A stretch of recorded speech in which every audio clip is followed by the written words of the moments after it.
Olá, olá para todas, todos. Eu sou o Dr. Paulo Fleury Teixeira, falando aqui direto do norte do Espírito Santo. É, e estou gravando esse vídeo para o público do estado do Maranhão, para os parlamentares e para o público em geral interessado, a respeito do projeto de lei número 1 de 2023, apresentado pelo deputado Rafael Leitoa. Eu fui convidado e quero agradecer muito à Associação Acolhedeira, através do colega, do parceiro Ricardo Monteles. Bom, gente, agradeço, né, a todos os envolvidos. O projeto trata do uso medicinal da cannabis no estado do Maranhão e assim como vários outros projetos que vêm sendo lançados no Brasil, em estados e municípios, busca facilitar, permitir, garantir, né, talvez seja esse o termo mais correto, o direito de acesso ao tratamento com cannabis ou canabinoides, que são os princípios ativos da planta cannabis ou maconha, como é popularmente conhecida, né? Bom, fui convidado justamente porque eu trabalho com esta área já há aproximadamente há uns 10 anos agora, ou indo para 10 anos, e tenho atendido milhares de pessoas com a medicina canábica, se pode chamar assim, ou o uso medicinal dos canabinoides, dos princípios ativos da planta cannabis, ou da própria planta, seja de forma integral ou através de extratos e produtos sintéticos ou semissintéticos que hoje tem em farmácia ou para importação aqui no Brasil. Então, nós temos uma série de produtos, uma experiência histórica já acumulada no mundo inteiro do uso medicinal da cannabis. Eu gostaria de falar um pouco sobre a parte de contexto, né, que pé que estamos, digamos assim, né, em relação a isso no Brasil, no mundo, mas sobretudo o que é a minha contribuição maior é falar sobre a clínica, né, sobre a prática do uso medicinal, quais tipos de pacientes, pessoas, né, podem usar ou devem usar, que tipo de resultado se pode esperar, né, as doenças, os sintomas que são tratáveis e também o tipo de risco que a gente pode encontrar no tratamento com canabinoides ou cannabis. Bom, vou começar por essa parte clínica e vamos depois falar um pouco sobre o contexto atual do ponto de vista legal, normativo aqui no Brasil e a questão do papel das associações de pacientes, cultivadores, que hoje são disseminadas no Brasil e atendem algumas dezenas ou até centenas de milhares de pacientes hoje no nosso país com produtos de cannabis para os seus tratamentos, né? Bom, com relação então ao uso clínico, a minha experiência, o que a literatura mostra, o que a gente tem para dizer em primeiro lugar é um recurso terapêutico de máxima segurança.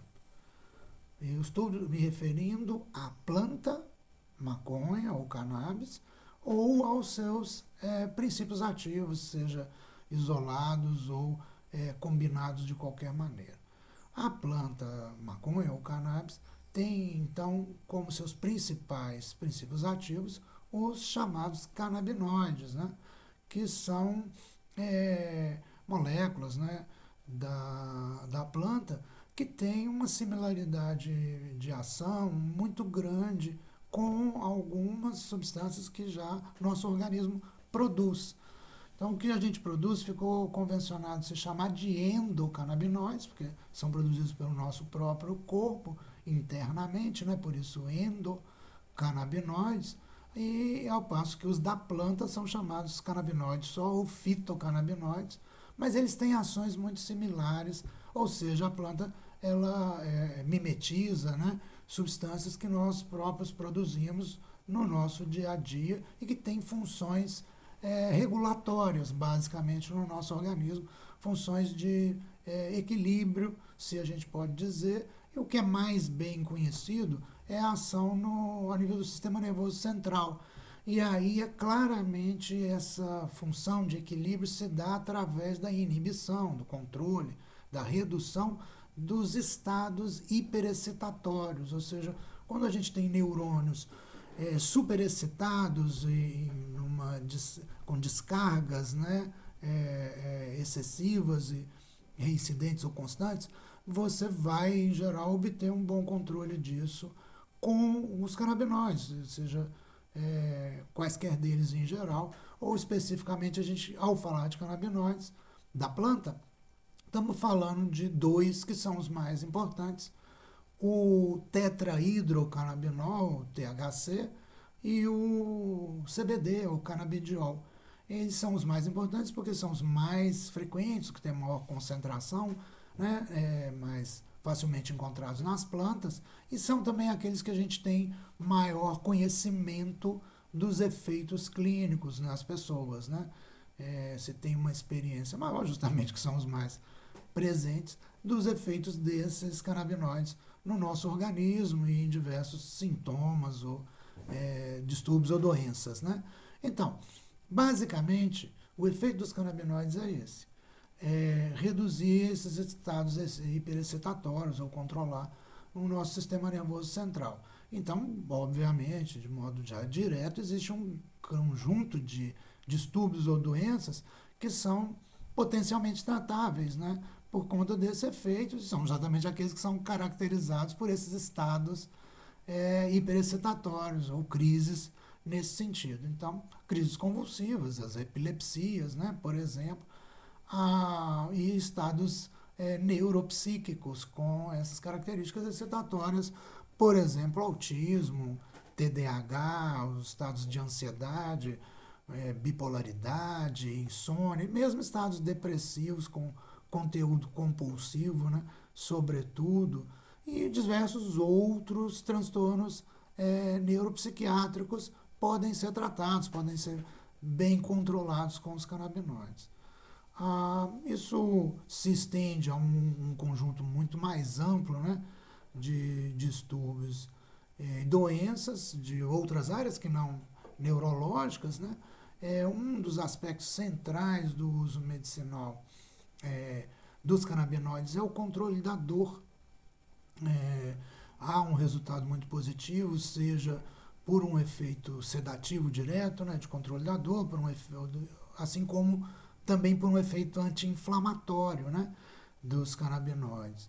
Então, por esse efeito anti-inflamatório, com características imunomoduladoras, né, então talvez esse mesmo padrão de efeito neurológico aconteça no sistema imunológico, é um pouco menos estudado ainda, mas é provável que seja esse o efeito básico também dos canabinoides a nível de sistema imunológico, ou é pelo menos possível, e isso explicaria que há um efeito imunomodulador, assim como neuropsicomodulador, há um efeito imunomodulador da parte dos canabinoides no nosso organismo, e isso permite que eles sejam usados no tratamento de doenças autoimunes diretamente ou doenças inflamatórias crônicas em geral. Então, artrites, artroses, doenças inflamatórias crônicas intestinais, doença de Crohn, a retocolite ulcerativa, doenças autoimunes com efeito neuromuscular, por exemplo, como a esclerose múltipla e outros casos similares.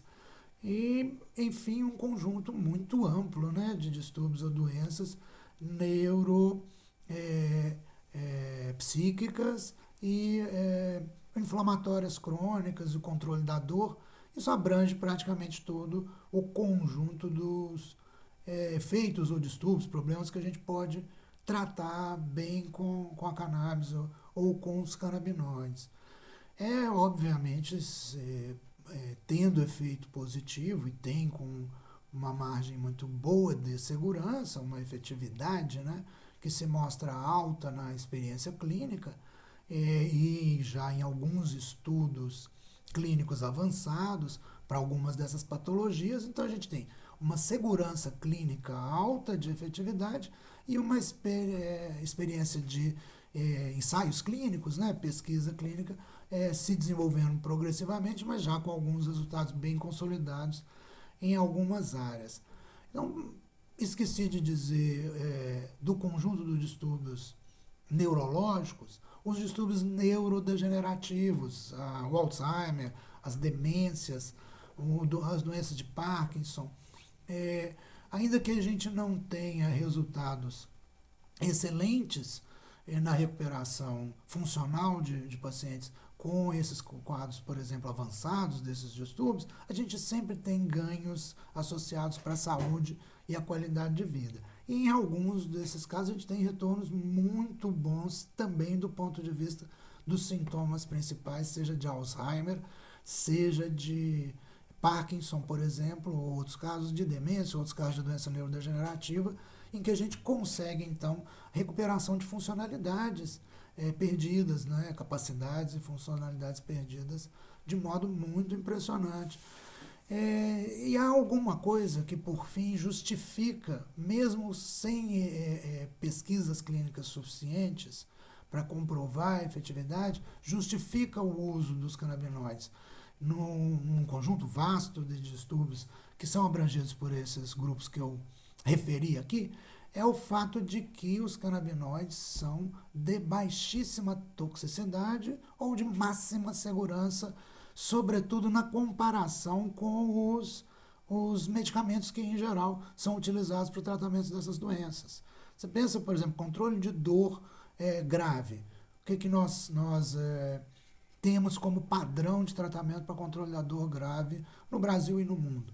Opioides, opiáceos, são drogas que são infinitamente, é um termo razoável, mais destrutivas e um potencial de overdose, intoxicação aguda, infinitamente também maior do que dos canabinoides. Então você tem muito mais e vai ter sempre muito mais mortes por overdose de opiáceos e doenças e distúrbios crônicos graves no uso de opiáceos do que no uso de canabinoides. Portanto, se justifica sempre, em qualquer caso de dor em dependência de opiáceos, você tentar o tratamento com canabinoides. E quando conseguimos, em um percentual, como eu disse, bom de casos, a gente consegue substituir, pelo menos parcial, ou muitas vezes completamente, o tratamento com os opiáceos, usando a cannabis, a maconha ou seus princípios ativos. E isso é salvador para a saúde e a vida de muitas dessas pessoas. Isso vale para todo outro conjunto, seja para doenças inflamatórias crônicas, dependentes de corticoide, dependentes de imunossupressores, para pacientes que estão utilizando medicação psiquiátrica mais agressiva, como os antipsicóticos, por exemplo. Então, todos os distúrbios psicóticos, vale muito a pena tentar o tratamento com canabinoides, porque a gente pode, repito, num percentual muito alto, conseguir um bom controle e eliminar a necessidade de uso, ou pelo menos reduzir bastante a necessidade de uso dessas drogas, que essas sim são altamente tóxicas ou deletérias, certamente vão causar doenças e até, com certeza, reduzir a expectativa de vida de pacientes usando a longo prazo essas drogas. Por exemplo, crianças autistas utilizando risperidona em doses moderadas ou altas ao longo de vários anos seguidos ou décadas, é praticamente certo que irão desenvolver algum grau de alteração grave ou potencialmente muito grave do seu metabolismo ou do funcionamento do seu sistema endócrino ou neurológico.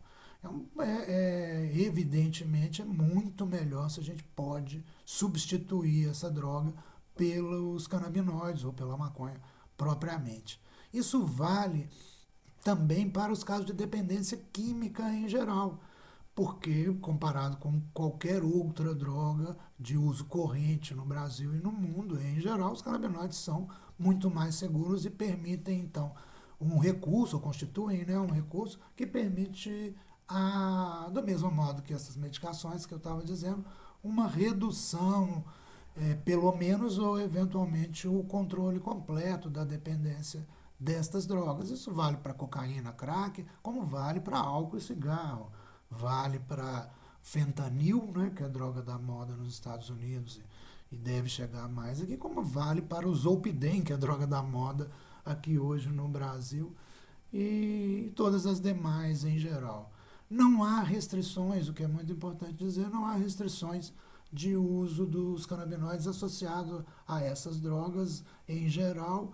Existe um alerta de risco para uso associado a clobazam e a ácido valproico ou valproato, que são usados em epilepsia com mais frequência, do ponto de vista de alterações das enzimas hepáticas.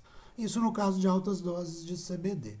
Eu aproveito até para dizer, então, finalizar nessa parte clínica, que na minha experiência, na literatura médica em geral, não há, em princípio, distinção de efeitos clínicos nestes distúrbios entre THC e CBD, repito, do ponto de vista da sua ação clínica nos tratamentos dessas doenças ou distúrbios. Isso quer dizer, por exemplo, que se pode tratar epilepsias várias, de causas diversas, com CBD ou com THC. São canabinoides, atuam no sistema nervoso central nos mesmos receptores e vão, em geral, produzir aquela inibição dos estados hiperexcitatórios. Como eu disse, isso resulta potencialmente em bom controle de crises convulsivas, seja como droga única, né, monoterapia, ou associada a outras.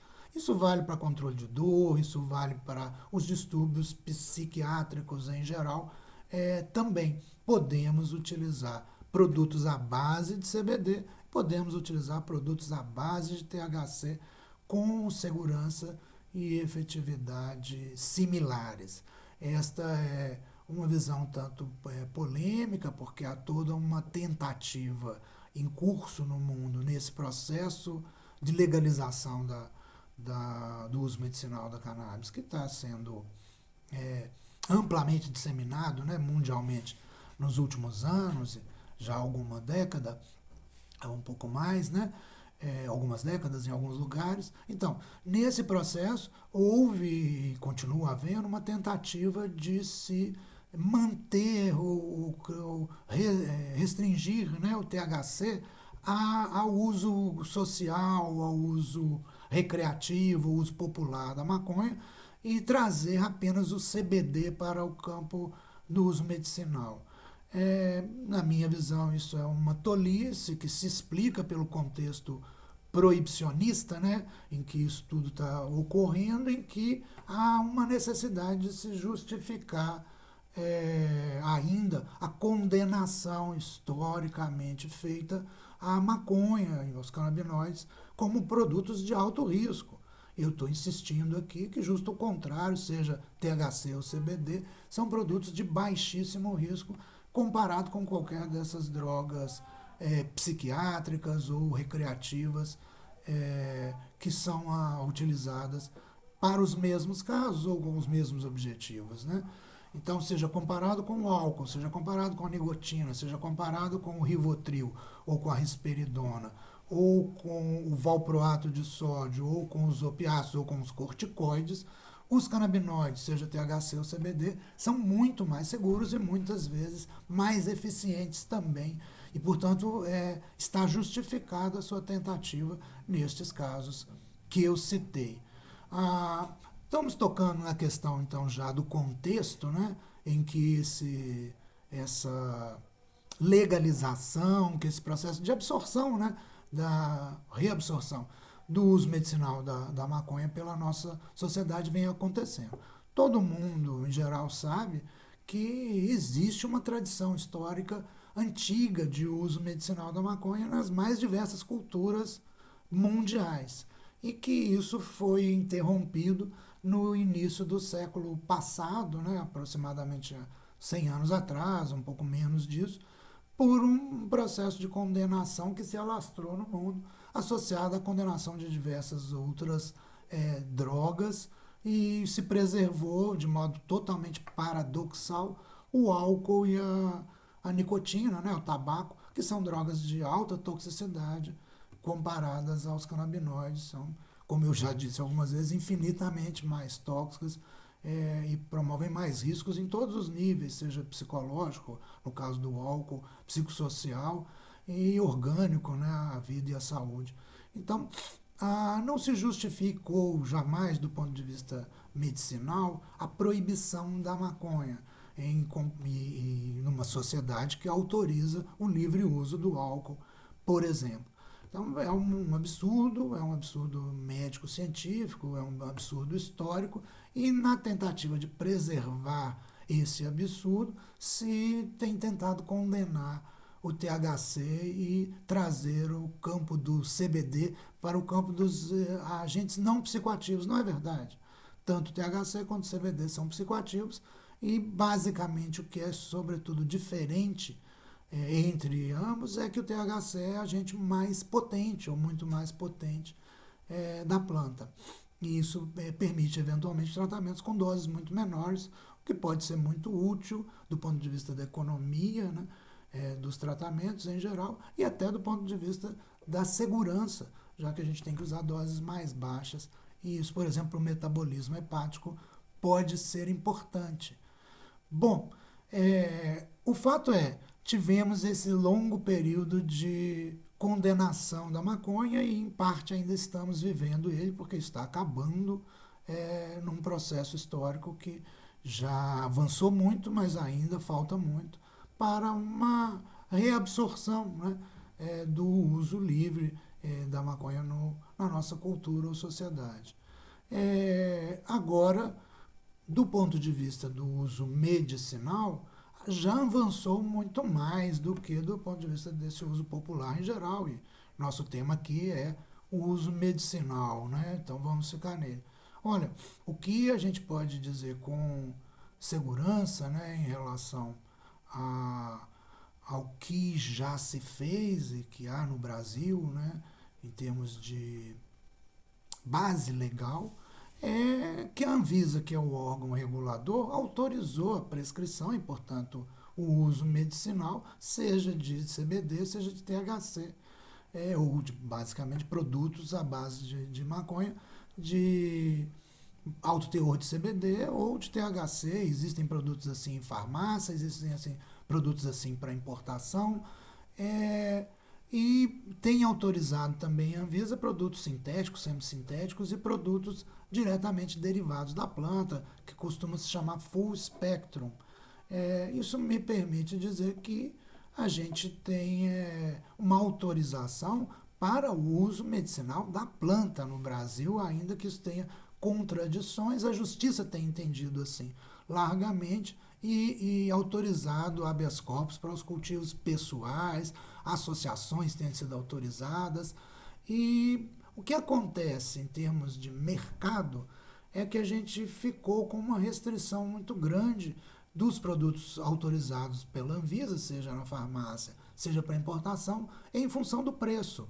E, inclusive porque são produtos, na sua maioria, à base de CBD, o que encarece os tratamentos, como eu disse, porque você tem que usar doses mais altas. A, a maior parte do mercado brasileiro, dos pacientes que estão hoje sendo tratados, não através desse, digamos, mercado oficial, mas sim de um mercado paralelo, ou semi-oficial, porque não tem autorização da Anvisa, às vezes tem autorização da Justiça e às vezes não. E isso resulta numa lacuna, né, de acesso, especialmente para a população de mais baixa renda. E isso tem sido, essa lacuna tem sido preenchida pelas associações, sobretudo, como a Colhedeira aí no Maranhão. Essas associações cumprem hoje, então, uma função social extremamente relevante e devem ser apoiadas e acolhidas em qualquer legislação e qualquer perspectiva de futuro, porque hoje são eles que atendem a maioria dos usuários de canabinoides nos seus tratamentos aqui no Brasil, doentes graves, eventualmente, que na interrupção vão ter problemas graves, inclusive risco de morte, muitos deles. Então, essas associações têm cumprido esse papel, atendendo com produção artesanal de fitoterápicos, porque ao fim é um produto de características basicamente fitoterápicas, seja mais ou menos manipulada ou até sintéticos, são de algum modo derivados da planta, pelo que eu vejo no mercado hoje, aqui no Brasil. Então, tudo no final das contas, originado da planta ou é a própria planta na forma de um extrato e, inclusive, pode ser usada diretamente na alimentação ou fumada ou através de vaporizador. Todos esses modos são modos de uso medicinal válido. Aliás, já que eu toquei nesse assunto, inclusive na forma de pomadas, o que tem em geral um bom resultado para distúrbios, feridas e distúrbios, queimaduras, feridas e distúrbios inflamatórios de pele. Bom, enfim, chegamos hoje no Brasil numa condição de bastante turbulência, digamos, do ponto de vista institucional e legal. Estamos com dificuldades de acesso para grande parte dos pacientes, ainda bem que as associações têm cumprido esse papel, mas ainda assim precisamos criar mecanismos que assegurem o direito dos tratamentos dos pacientes. E essa iniciativa do deputado Rafael Leitoa é muito bem-vinda, como todas as outras que têm acontecido hoje, e mais recentemente foi muito divulgada, do Estado de São Paulo, no sentido de garantir que o Estado, o Sistema Único de Saúde,